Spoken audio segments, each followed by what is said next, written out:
So next பார்க்க போறது நம்மளுக்கு again very important previous year question is fifth question. So fifth question என்னன்னா again இது simplest form. So tan inverse of cos x minus sin x divided by cos x plus sin x அப்படின்னு சொல்லி கொடுத்திருக்காங்க. நம்ம ஃபைனலா ஒரு answer கொண்டு வர போறோம். ஓகேங்களா? அது ரொம்ப சிம்பிளஸ்ட் ஃபார்ம்ல இருக்கும். சோ இந்த இடத்துல பாத்தீங்கன்னா வேற என்னன்னா வந்து நம்ம சேஞ்சஸ் பண்றோம்னா இந்த இடத்துல ஃபிஃப்த் சம் வந்து எக்ஸாம்பிள் 4க்கு சிமிலர். ஓகேங்களா? ஆல்ரெடி சொல்லியிருந்தேன் ப்ரீவியஸ் வீடியோல. சோ இதுல என்ன பண்றோம் அப்படின்னா நம்ம அந்த 4 செட் ஆஃப் எக்ஸாம்பிள்ஸ் பார்த்திருக்கோம் இல்லையா?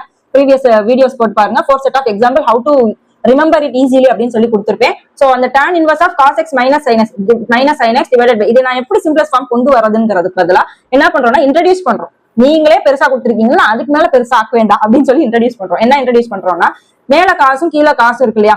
அந்த இடத்துல நான் என்ன பண்ணேன்னா இது divide numerator and denominator by cos x. ஓகேவா? இது நானா இன்ட்ரோடியூஸ் பண்றோம். அப்ப divide numerator and denominator by cos x. அப்ப இந்த இடத்துல தனித்தனியா டிவைட் பண்ணி பாருங்க.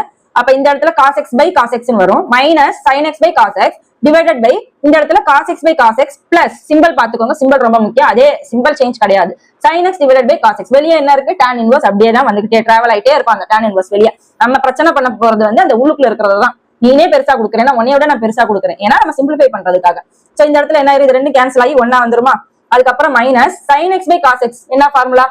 ஃபர்ஸ்ட் ஃபார்முலா படி sin x by cos x is equal to tan x. So இந்த இடத்துல நான் என்ன எழுதிடுறேன்? tan x அப்படின்னு எழுதிடுறேன். அதே மாதிரி இந்த இடத்துல இது கேன்சல் ஆகி 1 அதுக்கப்புறம் பிளஸ் வந்துரும் 1 அதுக்கப்புறம் பிளஸ் sin by cos அதே தான் இருக்கு. So 1 minus tan x divided by 1 plus tan x. So tan inverse of அப்படின்னு சொல்லி இந்த ஃபார்மேட்ல இருக்கு. So இதுல அகைன் நான் வந்து கொடுத்திருக்கிற செட்ல செட் நம்பர் 3 டைப்ல செட் நம்பர் 3ல கொடுத்திருக்கிற ஃபார்முலா என்னன்னா tan inverse of x minus tan inverse of y is equal to tan inverse of x minus y divided by 1 plus xy. அந்த ஃபார்மேட்ல இருக்கும். எப்படி இருக்குதுன்னு பாருங்க. இந்த ஃபார்மேட் எங்க இருந்து வருதுன்னா ரைட் ஹேண்ட் சைடு கொடுத்திருக்காங்க. நம்ம லெஃப்ட் ஹேண்ட் சைடு எழுதணும். ஓகேங்களா?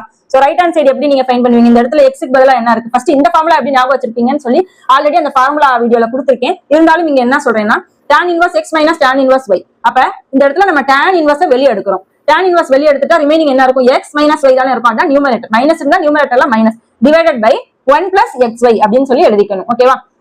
டிவைடட் பை 1 plus xy அப்படின்னு சொல்லி எழுதிக்கணும். சோ எழுதியாச்சு. அப்ப இந்த இடத்துல எனக்கு ரைட் ஹேண்ட் சைடு தான் கொடுத்திருக்காங்க. x க்கு பதிலா என்னது? x க்கு பதிலா 1, y க்கு பதிலா என்ன இருக்கு? y க்கு பதிலா tan x ன்னு இருக்கு. ஓகேவா? சோ அதே தான் இங்க வந்து சிம்பிளிஃபைடா எழுத போறேன். இப்ப tan inverse நான் இந்த ஃபார்மேட்டுக்கு முதல்ல கொண்டு வந்துக்கிறேன். அப்ப 1 minus x minus y இருக்கானா? x minus y எழுதியாச்சு. 1 plus xy. xங்கிறது என்னது? 1 into y என்னது? tan x. அந்த ஃபார்மேட்ல கொண்டு வந்தா எனக்கு ஈஸியா இருக்கும்ல, அதனால நான் இதை வந்து எழுதிக்கிறேன். ஓகேவா? சோ tan inverse இப்ப இந்த ஃபார்மேட் வந்துருச்சுன்னா ரைட் ஹேண்ட் சைடு என்னது? x க்கு பதிலா என்ன எழுதிடலாம்? tan inverse x க்கு பதிலா என்னது? 1. tan inverse x 1 minus tan inverse y க்கு பதிலா என்ன இருக்கு? tan x. tan inverse tan x. ஓகேவா? இந்த ஃபார்முலா தான் இங்க வந்து நம்ம எழுதிருக்கோம். சோ இங்க இருந்து நெக்ஸ்ட் என்ன இருக்குதுன்னா கண்டினியூ பண்றேன். ஓகேவா? இங்க இருந்து கண்டினியூவேஷன் இந்த இருக்கு.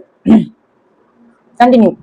சோ என்ன கண்டினியூ ஆகுது? tan inverse 1 minus tan inverse of x. இது இன்னும் நான் சிம்பிளிஃபை பண்ணணும். இப்ப tan inverse 1 க்கு பதிலா tan inverseல நம்ம வந்து எக்ஸசைஸ் 2.1 இங்க கொண்டு வராங்க. எல்லாமே வந்து ஒரு என்ன சொல்றது இன்டகிரேட்டட் டைப்ல இருக்குது. சோ 1 அப்படிங்கிறது எனக்கு tanல எப்ப வந்து 1 கிடைக்கும்? tan 45 degree. So tan 45 degree தான் எனக்கு 1. tan 45 டிகிரி தான் 1. 45 டிகிரினா என்னது? 45 டிகிரினா ரேடியன், டிகிரி ரேடியன் டேபிள்ல போங்க. I/4. சோ இதெல்லாம் நான் எப்படி ஞாபகம் வச்சுக்கிறதுன்னு சொல்லி ஆல்ரெடி சாப்டர் 2 உடைய பிளேலிஸ்ட் போய் பாருங்க. டிகிரி ரேடியன் டேபிள் எப்படி ஞாபகம் வச்சுக்கிறது, ட்ரிக்னாமெட்ரிக் வேல்யூ எப்படி ஞாபகம் வச்சுக்கிறது, ஈஸி ரிமெம்பரிங் ட்ரிக்னு இருக்கும். சோ நீங்க வந்து ஜிஜி மேக்ஸ் தமிழ் அப்படின்னு போட்டு இதை ட்ரை பண்ணி பாருங்க. ஈஸியா ஞாபகம் வச்சுக்கலாம். So tan inverse of tan π/4 45 னா சோ இதை நான் எப்படி ஈஸியா சொல்லிருப்பேன்னா 4 ன்னு வரனால பைலயே 4 வந்துரும் அப்படின்னு சொல்லிருப்பேன். So tan inverse of tan π/4 minus x. அப்ப இந்த tan inverse கேன்சல் ஆகி எனக்கு என்ன வந்துரும்? ரிமைனிங் π/4 minus x அப்படின்னு சொல்லி வரும். So this is my final simplest form. இவங்க simplest form கொண்டு வரேன்னு சொன்னனால divide numerator and denominator by cos x என்னெல்லாம் தேவையா கேன்சல் பண்ணிட்டு இந்த ரெண்டு ஃபார்முலா இன்ட்ரோடியூஸ் பண்ணிருக்கேன். ஒன்னு ஃபர்ஸ்ட் செட் ஆஃப் ஃபார்முலா, அடுத்தது தேர்ட் செட் ஆஃப் ஃபார்முலா. இந்த செட் ஆஃப் ஃபார்முலா உங்களுக்கு ஆல்ரெடி வீடியோ போட்டிருக்கேன். நீங்க பிளேலிஸ்ட்லயே நான் கொடுக்குறேன், நீங்க பாத்துக்கோங்க. ஐ மீன் டிஸ்கிரிப்ஷன்லயும் கொடுக்குறேன். சோ இங்க இருந்து கண்டினியூ ஆகி அகைன் இந்த டிகிரி டேபிளும் டிகிரி ரேடியன் டேபிளும் யூஸ் பண்ணி இதை நான் அகைன் மாத்தி π/4 minus x அப்படின்னு சொல்லி ஃபைனலா கொண்டு வந்திருக்கேன். கொஞ்சம் கஷ்டம் தான், கொஞ்சம் டஃப் தான். படிச்சு முடிச்சு பிராக்டிஸ் பண்ணீங்கன்னா இதுக்கு மெயின் என்னன்னா பிராக்டிஸ். எஸ்ஸா சியா தெரியல, சீன் தான் நினைக்கிறேன். பிராக்டிஸ் பண்ணி பாருங்கள். சோ இந்த வீடியோ போடுற மெயின் பர்பஸே வந்து ஸ்கூல்ல டீச் பண்ணிருப்பாங்க, ஒண்ணுமே புரிஞ்சிருக்காது, இல்ல புரிஞ்சிருக்கலாம், பட் திருப்பி யாராச்சும் சொல்லி கொடுத்தா நல்லா இருக்குமேன்னு சொல்லி எக்ஸாம் டைம்ல ஒரி ஆகுவீங்க. சோ அந்த மாதிரி இருக்கிற ஸ்டூடெண்ட்ஸ் நான் டியூஷன் எடுக்கும்போது நிறைய ஸ்டூடெண்ட்ஸ் ஃபீல் பண்ணேன்னா டீச் பண்ணி முடிச்சிருவேன். அப்புறம் ஒரு 3 months ஒரு 1 month கழிச்சு கேளுங்களேன், எப்படி இது வந்துச்சு எனக்கு சுத்தமா தெரியல, என்னோட எங்கேயோ தொலைச்சு போட்டிருப்பாங்க, என்ன பண்றது?